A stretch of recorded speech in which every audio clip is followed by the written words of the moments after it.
all of you listening in. It's wonderful to have you here as friends. It's a joy to be amongst like-minded people, all ready to experience the new and who have a passion to pursue the mystery around us called life. For me, writing poetry is a wonderful journey. I keep searching for the unknown, the spiritual, and the mystical. I try to bring alive the beauty of nature, but most of all, I dwell with amazement on human emotions.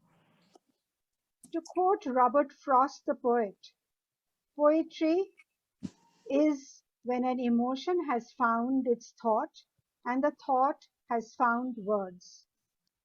For me, poetry is just that. I write in free verse and let my emotions and thoughts flow. My inspiration, what is my inspiration? It's the world around me. I hope my poems touch a chord in you and you retain the images, sounds, thoughts that are in my poems. I would request you to, just relax, leave aside all the everyday worries that goes on in our mind. Shut your eyes whenever possible, shut your eyes when I'm doing the poetry reading and visualize the imagery my words will create. Please quieten down and let the emotion touch your soul.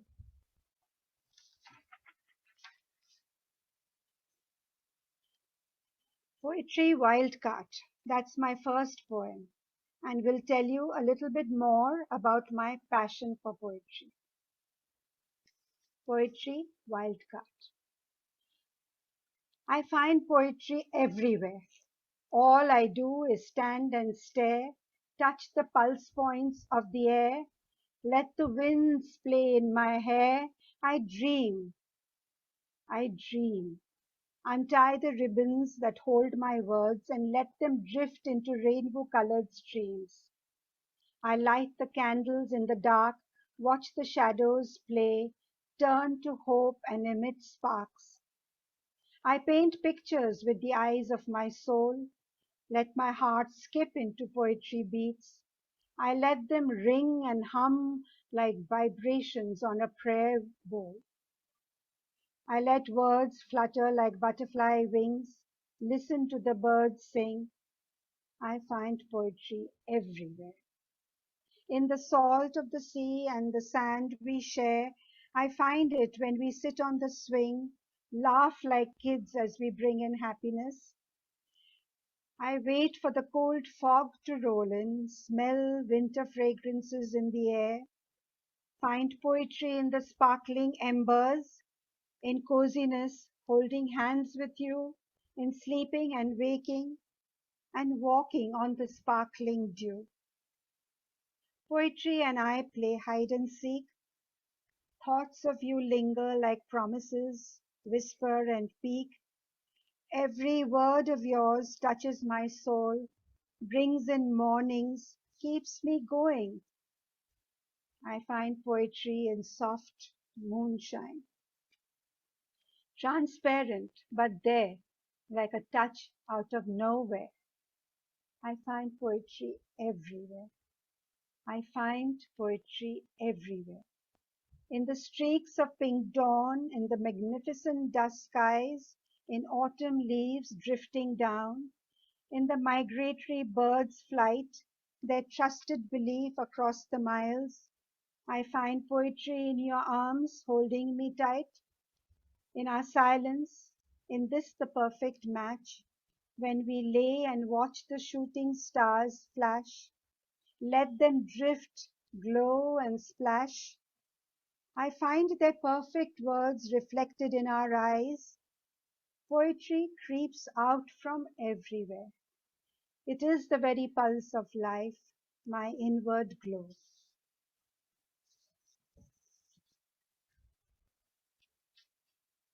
Ketaki, can I please interrupt and can you turn your mic up, please? Okay, just 1 minute.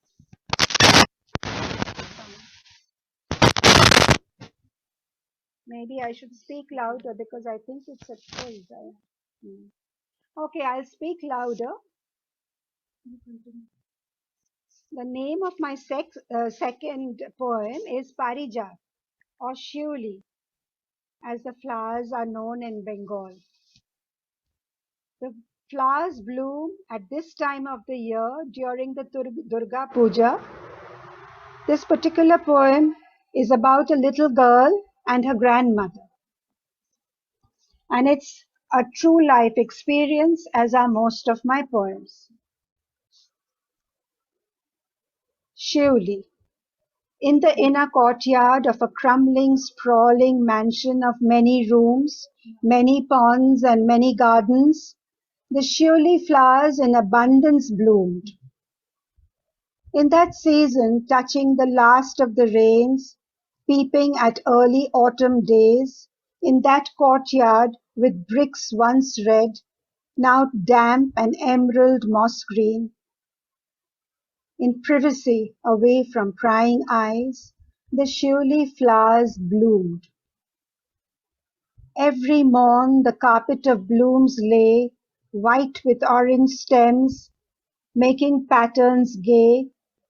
I saw then the little girl simply dressed, bathed and clean and fresh, with a basket of overflowing Shiuli, bathed in the fragrance of their magic, brewing three-dimensional memories, eyes sparkling with dreams. Suppressed excitement in every pore, untested, unbroken wings poised, she stood, sharing the newborn day with her grandmother, her gypsy spirit gay, she sparkled from her very core, wrapped in the pure dew-soaked haven. Mixed aromas of damp, rich earth and moss fragrance, of Shiuli flowers and incense, arising in a prayer of gratitude, the tinkle of bells and conch shell, the flickering flames of diyas, awakening, welcoming with gratitude the protective forces in a ritual of morning prayers. A garlanded collage of Shiuli interwoven memories the little girl would keep with her forever. Could you hear that better, Aruna? Yes, yes. Thank you. Much better. Thank you All so much. right. Okay. Thank I've chosen a poem about love as my next poem. I have touched on the aspects of love that are genuine and keeps a relationship going, thought-provoking, real moments for myself and for others. I wrap my poetry into vivid feelings, so I share my next poem on the nuances of love. The earth moved east. You were not in my plan or on my to-do list. I will never know how we did connect or how we did fit. We did not plan and plot or construct to make us seem just right and perfect. It just happened like a tidal wave that inundated. It just happened like a tidal wave that inundated. We did not embellish our friendship with accessories or well-chosen words or a makeover or even sweet talk. Our palate was easygoing, perhaps deeply ordinary, boringly calming. You seem the right piece, the right connection, perfectly fitting, subtly simple, an extension of the natural and the neutral, like a comforting, warm wind blowing. You were my earthy abode, the energy just right, a connection down to earth in a palette of life colors, autumnal shades, brown and gold, streaked maroon, and aging orange and yellow with silver cobwebs, emotions still alive in them, emotions still alive in them as the leaves fluttered in the breeze nonchalantly. Emotions and feelings flowed in them like a mountain stream, alive, bubbly, brushing softly against mossy rocks and twigs, amidst age-old terrain, but from some regeneration deep within. In surprise, I saw the flowers bloom. The earth moved east to new beginnings.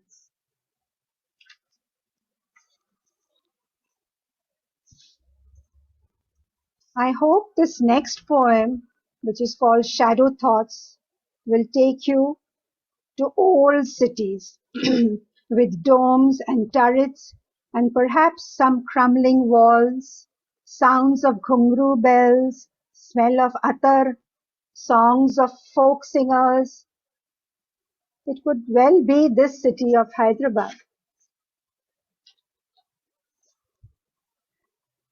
The yearning melody of a Shehnai murmured. The beautiful stone-crafted ancient fountain came alive and gurgled. Droplets of rose-tinted attar freshness splashed the air with a melody, cooled and scented the air with longing and shadowy dreams of a memory. The birds were all aflutter, excitement painted on the tips of their wings. They arose as one in a motion of abandon, like a wedding dupatta flung up high. They arose as one in a motion of abandon, like a wedding dupatta flung up high, floating suspended for a minute in the sky. Silhouettes of a regal dome gleamed, slender turrets and towers outlined the rose and pale golden sky. Perfumes of attar blended with the wood smoke of a royal wedding cuisine. Rich blends of herbs and spices traced aromatic wonders of a forgotten world. Unseen spirits left behind in shadowy corners sighed. Unseen spirits left behind in shadowy corners sighed. The ruined, crumbling interiors of the ancient palace merged their whispered cries. The soft footfalls of tiny ghungru bells danced across the now manicured lawns. Husky voices of the folk singers touched notes of promised warmth. Tales of love, despair, romance soared, while the colorful nose rings and bangles sparkled. Dark, coal-line eyes enticed, led all into depths of nostalgic thoughts. Along the imagined magic pathways and halls, ethnic jewelry glinted with kundan diamonds, strings of gold and pearls mingled, mehndi bedecked fingers, festive lights on ancient trees twinkled. Garlands of perfumed jasmine and festive marigold exotically merged with the fragrance of reality and royalty tales of long ago surfaced. Was I wondered, once upon a time a story line, a part of here? It all seemed so poignant, so familiar. It all seemed so poignant, so familiar. Detached attachment and the reality of now tied together with a marriage knot. Was my soul a reflection reflected in that heavy ancient mirror?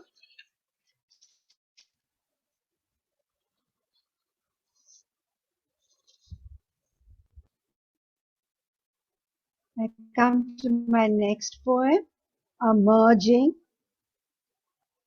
It resonates with the spiritual. It's a piece. I hope you can, in these troubled times, sense the peace. I call it a sacred verse. You are so many things simultaneously. In deep twinings, in idiosyncratic ways, you are my deep relevance, my reverence, my explosion of joy and grief. You are the magic potion open to me. So often, my fragrant balm, you shift my energy. You resonate in me and I follow trustingly the unseen waves of that internal song. You resonate in me like a holistic healing hum. I am a part of that experience you painted so caringly and gently into my very voyage. Every drop and touch of paint had your depth and your gravity, a fluid soulfulness and drama, awe-inspiring wonder, a call, a challenge in this tempestuous world. I merged into your context, a space of satiated peace, a sacredness of implicit spirituality. You are to me an expression of divinity, all-seeing, a fresh, sudden splash that awakens my spirit, purifies me. I fill the space around me with the rhythmic, vibrating sound of deep chanting. You are the poetics of my soul, the spirit that moves me, my own home.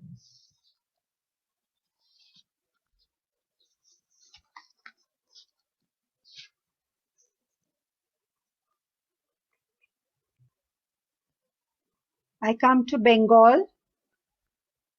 Bengal is in my blood. This poem will give you a glimpse into rural Bengal and what it's like to grow up amidst the greenery of paddy fields, fruit trees, flowering champa trees, and the great Ganga River. The lonely boatman, the bowls singing their syncretic songs in praise of nature and the universe. A bit of me. I drape my life wrapped in yards of a sari. I display the red bindi on my forehead and skip into time. Through green rice fields of Bengal I roam, where each little farm holding has their little pond with fish swimming. Small thatched huts with creepers bearing green gourds or bright with heavy pumpkins. Meandering mud lanes with drumsticks hanging from trees, red cotton flowers blazing. The flame of the forest trees are red with passion, flames imprinted forever in my heart.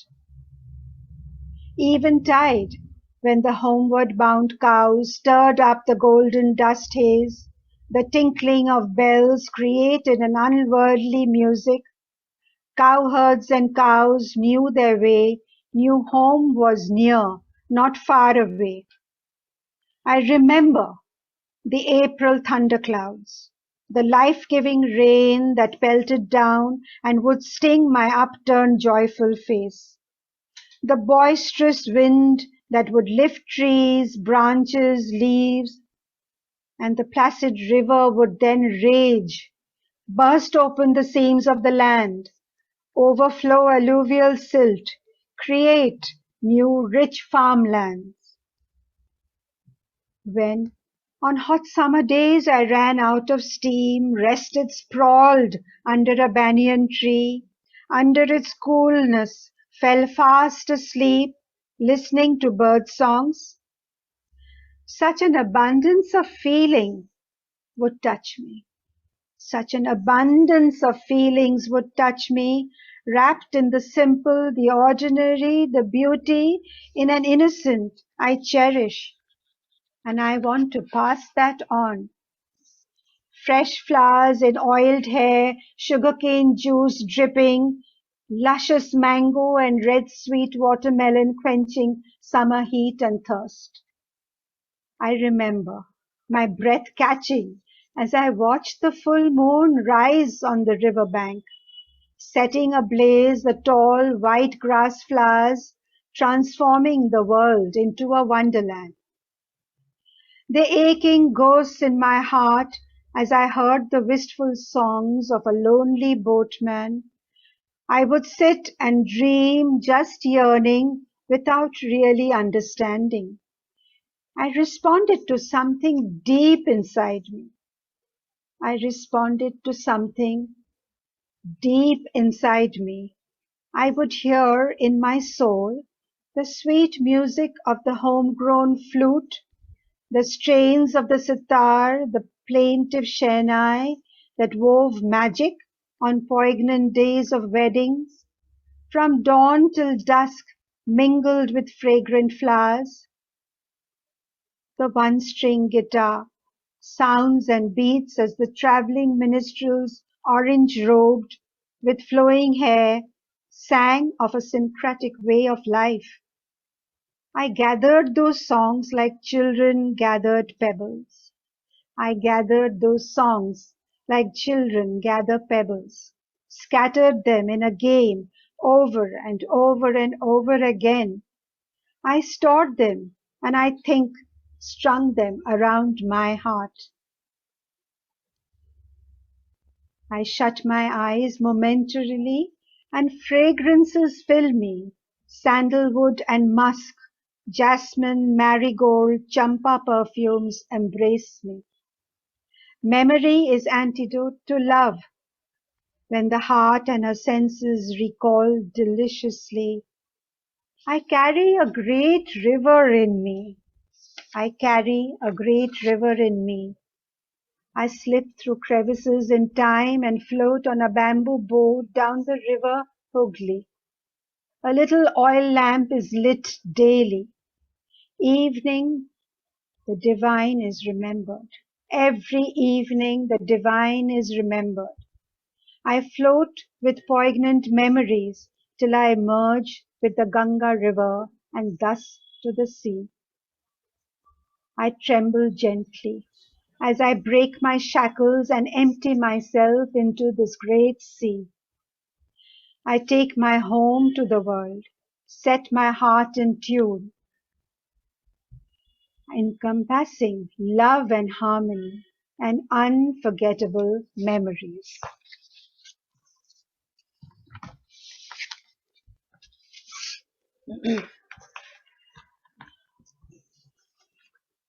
Remember in the beginning, Lakshmi had said that I love nature. I have plants all around me, as many as I can fit into my little home in Bombay. So this poem is called Forest Paths. I also want to share this. I like to hold my readers close to me and share with them the depths of my thought. Come join me on this walk. Forest Paths. Often I walk down these secret winding paths, protected by the old ancient towering trees that link earth to heaven and create this beautiful green canopy. Along the deep, soft carpet of fallen leaves, flowers and a surreal wildness of Orphic divinity, where the dainty dragonflies and butterflies flutter in an essence of an ongoing time, where memories and translucent emotions exist like a part of a magnificent storyline. Here, energy runs wild through my veins. Here, energy runs wild through my veins. Deep are the bonds I feel here, where roots clasp roots, where creepers bind in tender togetherness, where trees of every kind dance and sway together, where the morning sun joyfully cascades, scattering rays through branches and dainty twigs and leaves, where the sun gifts generously patches of golden brightness along the winding paths, where birds flutter and create fresh doorways for rays to touch and warm one another. where squirrels scurry, bright-eyed and happy, and creatures of different color, size, and texture coexist in peaceful harmony. I wonder with awe at this magnificent magical space, where heartbeats keep time with the pulse of this beauteous earth. All who have lived here in ages gone by and in the now are in total bonding and harmony. In my very depth I feel blessed. I feel loved, gentle and timeless. A beautiful part of this ancient winding path. I feel a euphoric inner peace, an intense gladness to be even a minuscule part of this meandering path, this very life.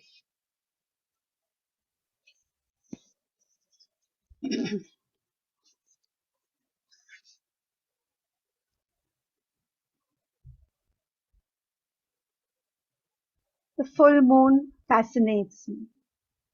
I have written many songs about the full moon. This one is the story of Radha and Krishna. It's well loved the world over, for it was on such a full moon night that I wrote this poem, and the night when Radha and Krishna joined together in a beautiful dance of love. This poem is called In the Soul of the Full Moon. I wake up to a full moon, mellow, melting, molten gold.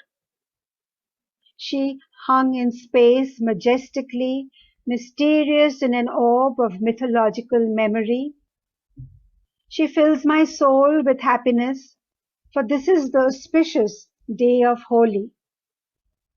For centuries of woven memories, Radha and Krishna danced under this very moon. They merged in a spontaneous love story of surrender, and the moon was a witness to this story. The city below lay in exhausted silence, cowed down by the virulent virus attacking in waves. My eyes dwell in space, while the mind travels silently inwards. My soul is seeped deep in colors of life and love as Radha and Krishna saw it. They danced in ecstasy all night, their joy as spontaneous as the clouds of colors floating in the air. Radha twirled, her look, her feeling visible. Playful Krishna enticed her with jasmine garlands. The sound of his flute is impassioned, sweet, and so joyous. When Krishna smiled and embraced her, Radha saw the universe in his eyes. She crushed jasmine buds in her warm palms, wanted more, wanted all of his everlasting sweet love. That night, he promised her 1,000 lifetimes of love. He wrote in the multicolored universe a single word, love. Woven with fragrant flowers of exuberant colors, till this day it resonates across communities and borders, a universal feeling of intensity. Radha has a name forever entwined with Krishna. In the moon's eye, this morn of Holi, I read the story. Before the moon quietly slipped away and became a hidden part of this vast sky.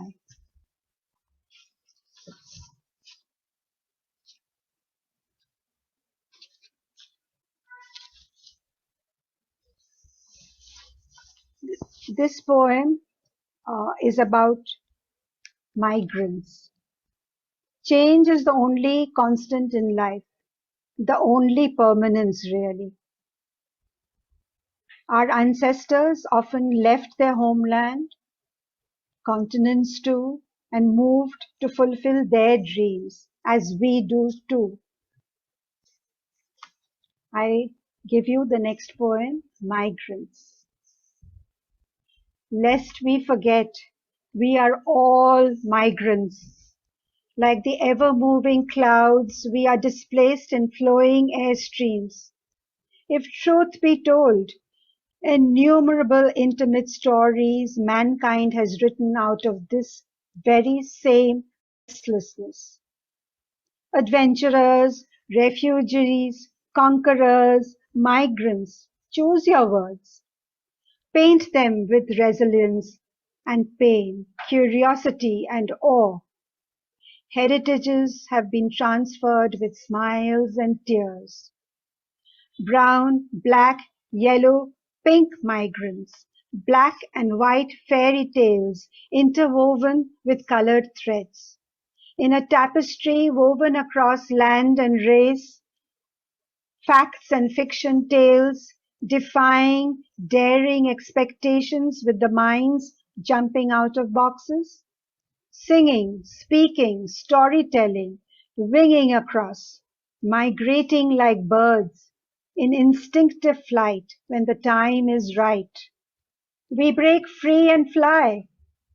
We break free and fly to discover the mysteries of life and make our own tales. Sometimes in trembling stillness we hold that bowl of memories, whirling colors of separation, displacement, emotional isolation from family. We knew our forefathers did the same while crossing continents. Like many rivers merging to the sea, migrants are we. Like many rivers merging to the sea, migrants are we. This is our story.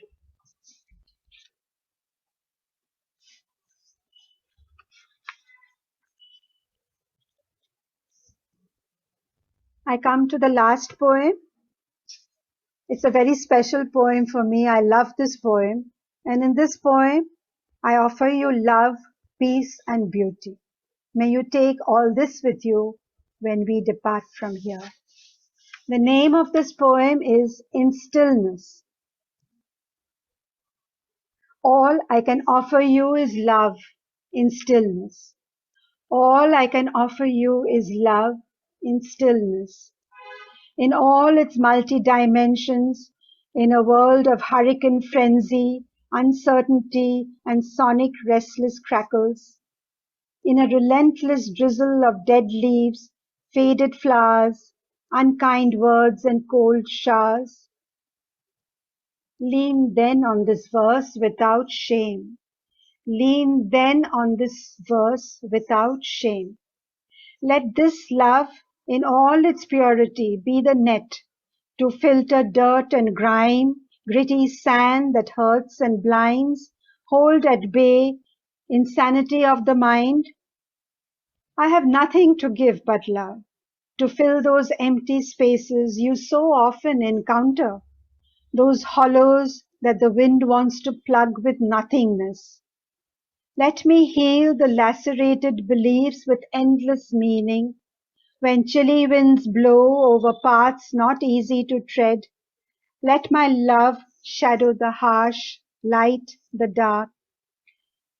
Let love sustain like a prism of many facets, endlessly creating in twilight gloom a ceremony of beauty. That's my last poem.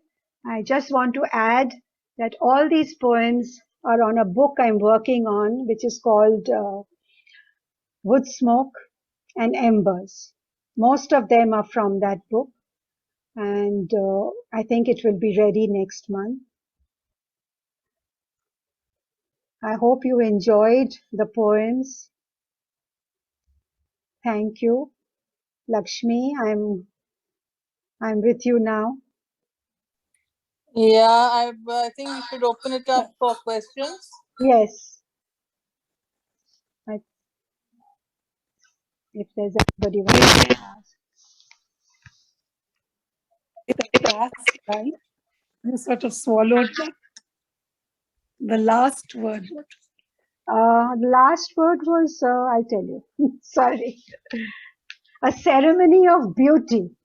That was the last line. Okay. Okay. You've been Maybe right. you can read What? that again. Sorry. Maybe you can read the last verse again. Okay, I'll do that. I have nothing to give but love to fill those empty spaces you so often encounter, those hollows that the wind wants to plug with nothingness. Let me heal the lacerated beliefs with endless meaning when chilly winds blow over paths not easy to tread. Let my love shadow the harsh, light the dark. Let love sustain like a prism of many facets, endlessly creating in twilight gloom a ceremony of beauty. Thank you. Thank you. Thank you, Ketaki. I just want, what inspired you? I mean, at what age have you started writing poetry? And did it just come naturally, or did you study, like did literature teacher or somebody get you into writing? No, Aruna. Actually, I was only 8 years old and I was fond of nature. I would sit on the roof in our house and I would look at the clouds and I would look at the trees. I would look at the birds. Far away, I'd see the river. And I started writing at that time. Of course, after that, I went on till writing till I got married. And then life took over, the busy life took over. I went into teaching. I love teaching also passionately, as much as I love poetry passionately. And now I'm retired. So now I'm full time into writing poetry. And honestly speaking, everything inspires me. Maybe the rain in the window, the sea, the bird. I've even written about a raven that came to visit me. I write about everything. So it's everything around me that inspires me. Do you miss the imagery of Calcutta as compared to Bombay? No, I think both have their own charm. I can't say that. I have been in Bombay for so long now. So, but the memories, as you can see, are very fresh in my mind of what I had there. And here too, I have these memories of Bombay and I've traveled all over India. So actually in that book, Wood, Smoke and Embers, there is a section which I call Terracotta Thoughts. And in that, I have written about the cities I've gone to. It could be Shillong, it could be Mahabaleshwar near Bombay, it could be Kashi, Banaras, it could be Rajasthan, it could be Delhi. So I've written about all these places in that particular section, which I actually like that section very much. Ketaki, I took up your suggestion to close my eyes while I was Yes. listening to your poetry, and I think that's the way to listen to your poetry because Yes. it really brought up the imagery that you keep up. So I'd like to know a little bit more about give us some insights on how you come up with this imagery, the words that you use in your poems. Is there anything when you have a poem in mind, how does it come out into words for you? Well, words have always been very special to me. And, the descriptive words, especially the words in which you can imagine things, have always been with me somehow, So even now, I have to tell you that even when I wake up in the morning, sometimes I'm just out of the bed and a sound outside maybe, or the rain on the leaves, anything like that sets me off. And sometimes I just write down whatever came to my mind then. Sometimes even in the middle of the night, I do that. I suddenly wake up and think of something and I write that down. I love words, I love imagery. And I'm a part of many poetry groups now, and we exchange poems. That's how I write. I write every single day. And sometimes I write 3 or 4 poems a day. So the imagery comes it just Yes, comes to it you comes. naturally. Yeah, it does come. And I have to say, sometimes the whole poem almost comes to my mind, except for a few words I change here and there. It does come. Yeah. Thanks.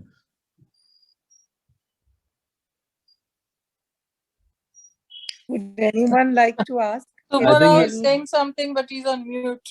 yeah, Mr. Subbarao, you'll have to unmute your.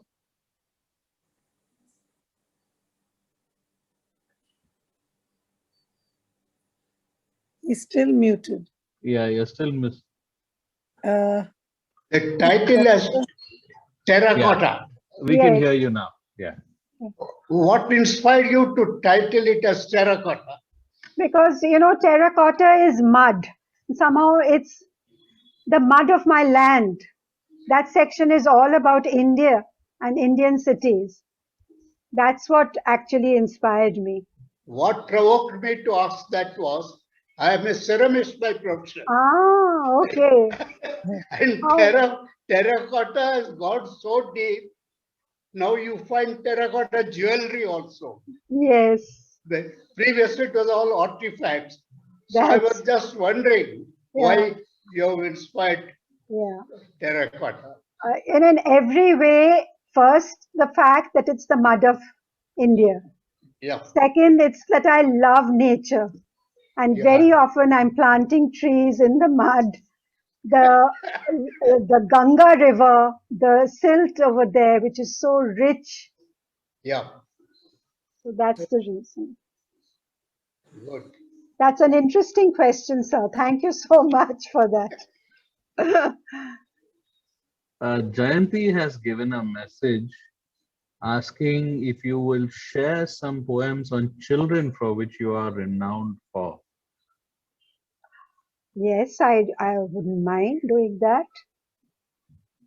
If you have one, No, on a different day. I don't have them right here with me, but Okay. I have collaborated with Vakils, Hmm? and I have written a book, Once Upon a Time in the Land of Poetry. I have written some of my poems and some of the regular poems, all in a alphabetical form from A to Z. Because as teachers, very often we would need poems when we were teaching the letters of the alphabet. So there are a number of children's poems I have written. Maybe another time. I'd just like to add something. Yes. Mrs. Mazumdar, thank you for inviting me over. I haven't seen you after so many years. I've worked with Mrs. Mazumdar in school, and her classrooms were as magical as her poetry. She was also into art. And it was my first job straight out of college. And when I entered her classroom, I was mesmerized. And the art that she got out of children, sorry, miss, I had to share it, was just one. And my son had the privilege of studying under her. So really, she's been fabulous as a teacher, as a headmistress. And now I didn't know this side of her. I didn't know the side of her at all. Just been following her, and it's beautiful, miss. Thank you. Thank you so much, Bindi. Thank you. Ketaki, Yes. my gosh, it's been just so wonderful, and I've been reading you for such a long time. But as transporting a wonderful storyteller, and after your poems, I get into that space of quiet Yes. and reverence.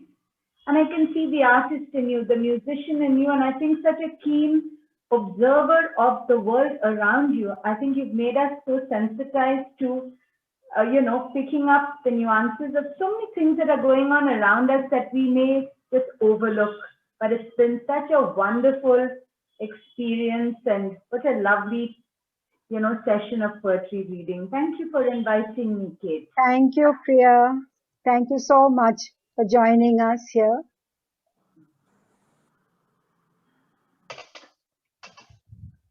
We still have a few more minutes for Yeah. questions.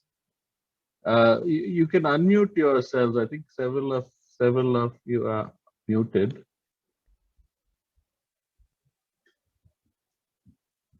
And perhaps turn your cameras on as well, so that Ketaki can at least see her Yes, audience from today. I can pick up some names over here. I can see Raka, I can see Shobha, can see Hasmina, Indrani from Hyderabad. Also, she's from Hyderabad. I can Yeah. see Iron. I can see Sunanda Bose. Some of them I know. Yeah, can I invite everyone to put your cameras on as well, and unmute yourselves if you'd like to say something.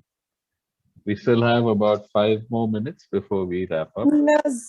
Can I just add, if this is the same Hasmina who studied in Hyderabad, then Yes, many of, Hasmina Khan. Yes, many absolutely. of her parents and many of her family used to be members of the Hyderabad Poetry Society. Yes, yes.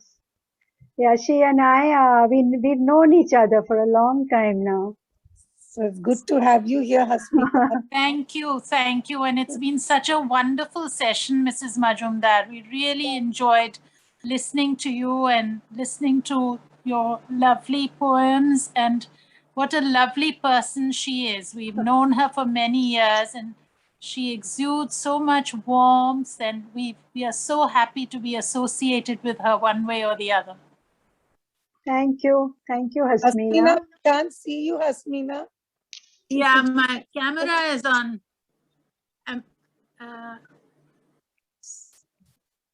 Camera is off, I'm afraid.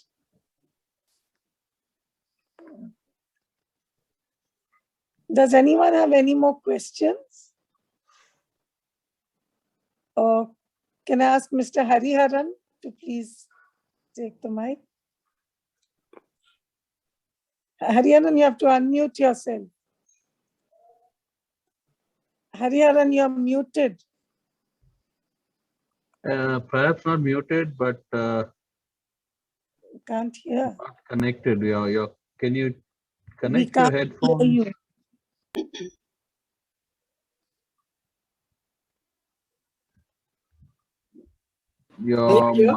Yeah, now can hear you. Yeah. You can hear, right, fine. I propose this vote of thanks on behalf of our Poetry Society. I could see many new members here, many new invitees here. For the benefit, I just wanted to know that Poetry Society is 96 years old. It was first started way back in 1925, and we conduct 10 meetings. We used to conduct 10 meetings in a year. And twice, Lakshmi Chandra's mother, Ratan Shah, first made one Echoes from the Past in 1987. By that time, we had completed 500 meetings. Then the second one came in 2003.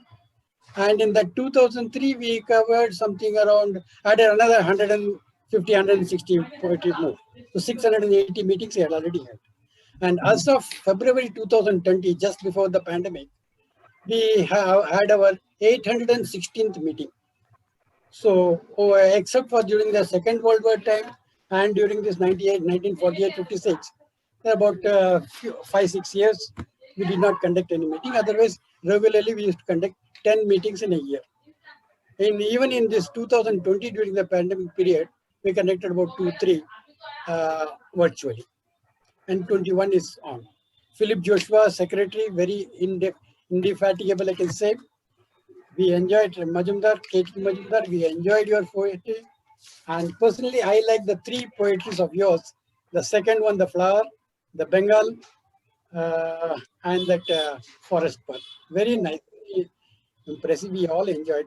Thank you very much. Actually, I watched you nodding your head. I did watch you. Pardon? I said I watched you nod your head. Yes, I could see that you were enjoying it, and thank you so much. Thank you so much. Generally, Bengal is a land of poetry, artists, and music. No wonder national song and national anthems are done by a Bengali. Thank you so much. Thank you, the society, for asking me. It's wonderful work you all are doing here. It's wonderful to Now, be. we used to have about 70 to 80 attendees in every Yes. meeting.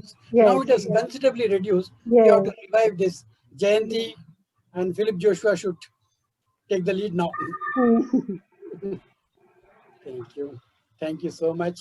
Thank you. Raka, would you like to say something? You'll have to unmute yourself.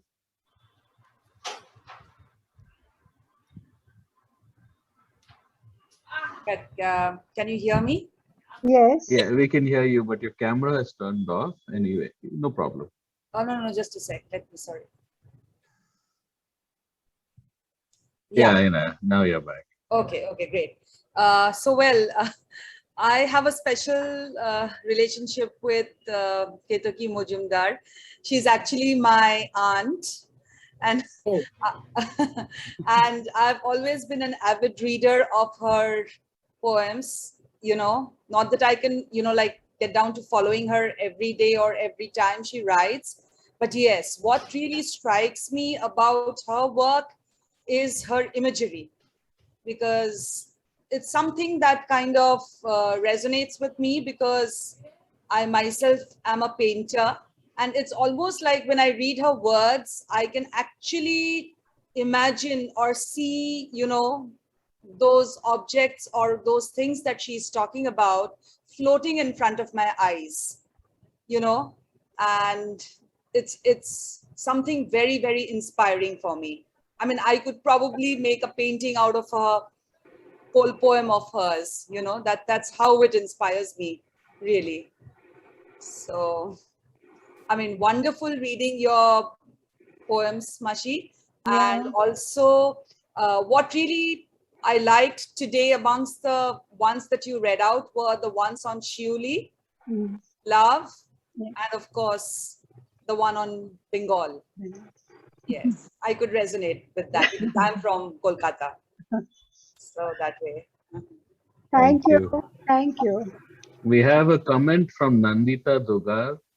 Thank you for your beautiful poetry. That's a comment. Thank you. Thank you so much, Nandita.